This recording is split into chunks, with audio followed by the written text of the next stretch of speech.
Transform your dreams into reality with the guarantee of assured placement and highest salary package. Admissions open at Francis Xavier Engineering College, the best institution situated in the heart of Tirunelveli.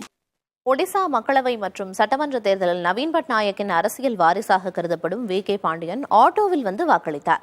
Odisha மாநிலத்தில் நவீன் பட்நாயக் தலைமையிலான பிஜு ஜனதா தளம் கட்சி ஆட்சி நடத்தி வருகிறது. அங்கு அரசின் முக்கிய பதவிகளில் இருந்த வி.கே. பாண்டியன் பிஜு ஜனதா தள கட்சியின் முக்கிய பிரமுகராக உருவானார். பிஜு ஜனதா தள கட்சியின் அரசியல் வாரிசாக பார்க்கப்படும் அவர் தலைநகர் புவனேஸ்வரில் உள்ள வாக்குச்சாவடிக்கு வாக்கு செலுத்தி ஜனநாயக கடமையை ஆற்றினார். தனது வாக்கை பதிவு செய்ததில் பெருமிதம் கொள்வதாக தெரிவித்த அவர் அனைவருக்கும் சமமான உரிமை உண்டு என்றார். ஆட்டோ ரிக்ஷா சங்கத்தினர் கேட்டுக்கொண்டதால் ஆட்டோவில் வந்து வாக்களித்ததாகவும் வி.கே. பாண்டியன் கூறினார். Transform your dreams into reality with the guarantee of assured placement and highest salary package. Admissions open at Francis Xavier Engineering College, the best institution situated in the heart of Tirunelveli.